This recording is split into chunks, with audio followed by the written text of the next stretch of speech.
이번 주차 수업을 통해서 여러분은 K-뷰티에 대해 설명할 수 있으며 한국, 중국, 일본과의 발양과 화장 문화를 비교하여 우리의 독창성을 찾아낼 수 있습니다.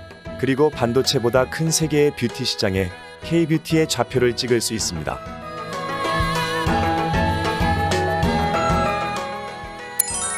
떠오르는 아름다움 K-뷰티. 이번 주차 수업은 먼저 세계에서 주목한 K-뷰티를 시작으로 그림으로 보는 한국인의 미용과 치장을 살펴봅니다.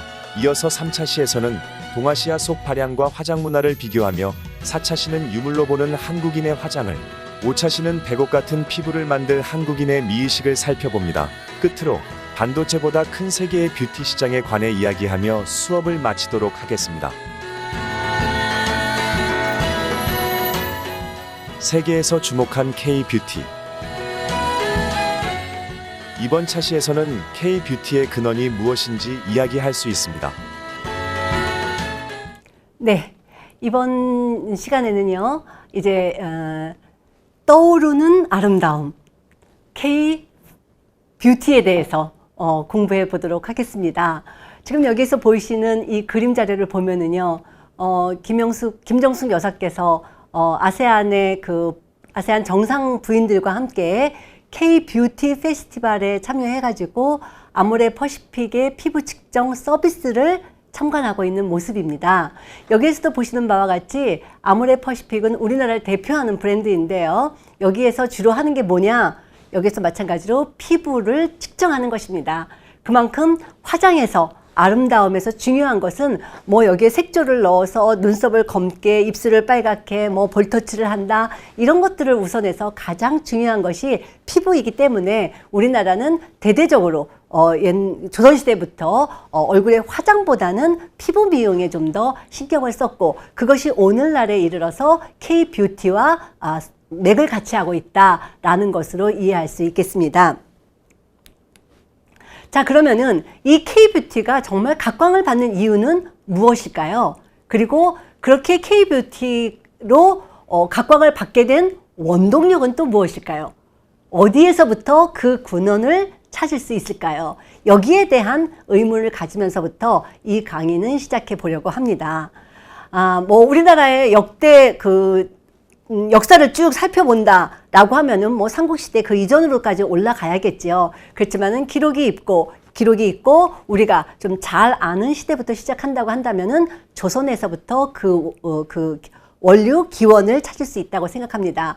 더욱이 조선이라고 하는 나라는 왕실을 중심으로 해서 문화가 발전했기 때문에 그 왕실을 중심으로 한 K-뷰티가 출발점이었다라고 생각을 하고, 그 뷰티가 다양한 신분으로 이동하면서 지금까지 이어졌다라고 하는 전제 조건을 가지고 이 강의는 시작하려고 합니다. 자, 그렇다면 우리가 말하는 K-뷰티는 무엇일까요? K는 코리아, 뷰티는 아름다움이잖아요. 그러다 보니까 한국인의 아름다움을 드러낼 수 있는 모든 것, 이것이 바로 K-뷰티에 포함된다고 할 수가 있겠습니다. 그러면서 그 중에서도 K-뷰티하고 더 좀 직접적으로 관련이 있다라고 한다면은 그것은 아마 머리, 화장, 이러한 그 얼굴을 중심으로 한 아름다움, 이거에 좀 더 포커스가 맞춰준다라고 얘기할 수 있겠습니다. 그러나 뷰티라고 하는 것이 이 머리 또는 얼굴에 국한된 것이 아니라 전체적으로 옷, 차림새, 이런 것들이 전부 다 어우러져서 아름다움을 드러내는 것이기 때문에 전체적으로 얘기하면은 온몸에서 풍겨 나오는 아름다움, 이것이 K-뷰티, 코리안의 한국 사람들이 갖고 있는 뷰티라고 할 수 있겠지만, 시간적인 제약, 이러한 여러 가지 제약 조건이 있기 때문에 본 강좌에서는 미용을 그 범주로 해서, 미용이라고 하는 것도 또 다양하게 있을 수 있어요. 성형수술까지, 아니면 미용 체조까지도 이런 미용의 범주에 넣고 있지만, 지금 이 강좌에서는 머리를 가지고 꾸미는 발양, 그리고 얼굴의 피부 관리 내지는 얼굴의 화장, 여기까지를 그 범주로 잡고 K-뷰티의 안에 넣어놓고 시작을 하려고 합니다. 자, 그러면은 그거를 분석하기 위해서는 좀 단계를 밟아야 되는데요. 그래서 2차 시에는 조선시대 그림 자료를 통해서 한국인의 미용과 치장이 어떻게 변천돼서 지금에 이르렀는가. 우리가 보통 미의식이라고 하는 것이 일순간에 정해지는 게 아니거든요. 오랜 세월, 오랜 시간을 경험하면서 이런 미의식이 형성되기 때문에 그 원료를 찾는 것은 좀 중요하다고 할 수가 있겠습니다. 또한 우리의 그 뷰티는 삼국시대 또 정점을 이루는 조선 왕실에서부터 만들어졌다 할지라도 그 미용이 어떻게 다른가, 다른 주변 국가와는 어떻게 차이가 있는가라고 하는 비교 관계 속에서 우리의 아름다움은 차별성을 갖고 우리의 아름다움은 더 부각될 것이라고 생각하기 때문에 중국과 일본의 미용을 좀 더 비교해 보도록 하겠습니다.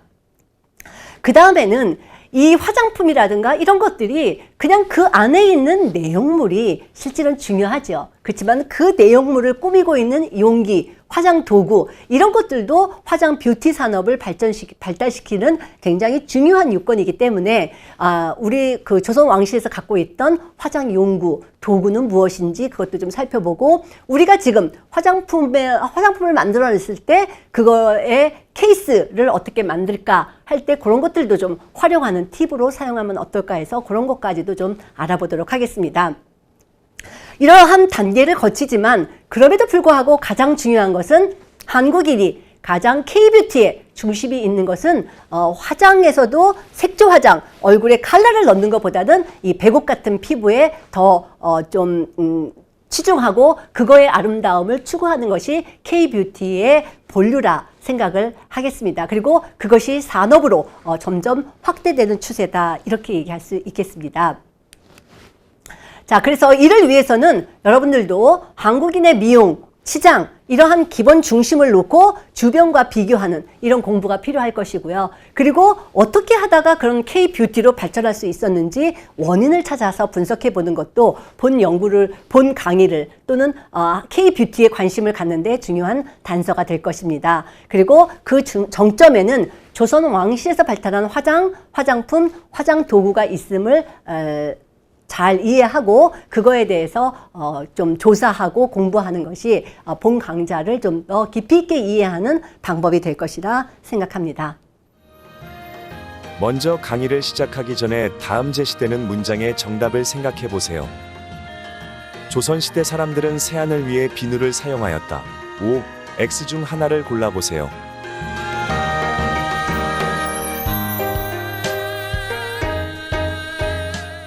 정답은 5입니다.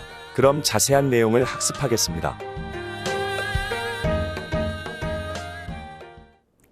네, 그래서 K뷰티의 구체적인 강의 내용을 잠깐 소개하면은요. 미용은 아름답게 보이기 위해 얼굴, 머리 등을 다듬고 가꾸는 일에 좀 이렇게 범위를 축소시켜서 좀 공부를 하려고 하는 것이지요. 그러면서 그거를 통해서 인간을 아름답고 매력있게 꾸미고자 한 노력의 결과가 결국에는 K뷰티로 지금 나타나고 그것이 세계인들에게도 호응을 받고 우리의 K뷰티가 세계적인 인기를 누리고 있다라고 생각하고 그러한 일련의 과정들을 살펴보는 것이 본 강좌의 목표라고 할 수 있겠습니다.